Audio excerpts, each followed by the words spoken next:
May tila Christmas miracle naman sa NAIA Terminal 3 ngayong huling Lunes bago ang Pasko. Dagsa pa rin ang mga pasahero pero mabilis ang usad ng pila sa mga check-in at immigration counter. Nakatutok doon live si JP Soriano. JP. At Vicky, tumaas ka ng mahigit 5% ang bilang ng mga pasaherong dumating at umalis dito sa tatlong terminals ng NAIA Terminal 3 sa huling linggo ng Christmas 2025 kumpara sa parehong petsa noong nakaraang taon. Saksi kami sa mga nakakaantig na reunion ngayong Kapaskuhan dito sa arrival area ng NAIA Terminal 3. Tulad ng mga nagbabalik Pilipinas na anak na sinundo ng kanilang mga magulang. Mga pang-love team na akapan ng mag-GF at BF. At ang muling pagsasama ng mga balikbayang OFW at kanilang mga kaanak.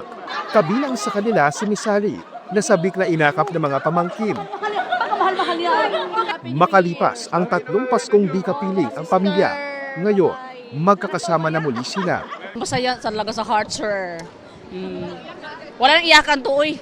Siyempre kung hindi dahil sa pahirapan ba, hindi man tayo mag-abroad. Kasi nakakaawa yung pamilya na iwanan natin. Ang mga dating OFW na naging residente na ng Sweden, kaya ni Apo, bit-bit ang buong pamilya pag-uwi dito sa bansa. Iba po kasi pa magpasko sa Pilipinas. Kaya pagkasama pamilya, kaya masaya umuwi. Maligayang Pasko. Pero kung may mga nagdaratingan, marami rin ang palis ng Pilipinas upang magpasko sa ibang bansa. Gaya ng pamilyang ito na pa-Hong Kong upang bisitahin ang asawang OFW. Di na sila pumila sa traditional check-in counter at sinubukan na ang bagong self-check-in counter sa NAIA.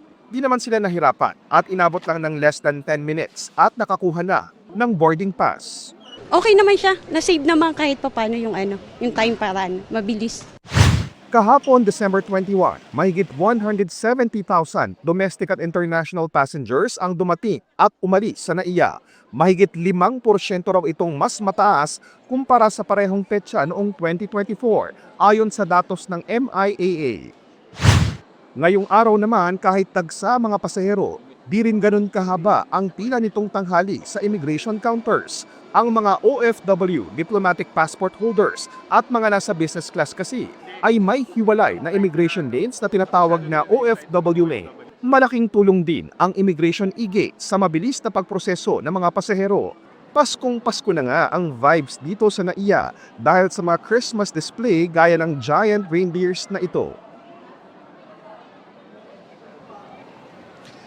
Vicky, nakikita nyo yung live na kuha natin sa immigration e-gates kung saan tinatap na lang ng mga pasahero ang kanilang boarding pass. Hindi na po ito mano-manong chine-check ng mga security guard. Saka sila pipila sa loob ng immigration. Sa ngayon, medyo mahaba na yung queue o yung pila sa immigration kumpara nung kaninang tanghali. Muli pong paalala ng MIAA sa publiko kung kayo po ay may flight bukas o sa mga susunod na araw, i-check po sa inyong mga airline company. Klaruhin ko anong mga pwedeng dalhin at bawal dalhin dahil lagi iba-iba po minsan ang mga patakaran sa ibang paliparan sa ibang bansa. At yan muna ang latest.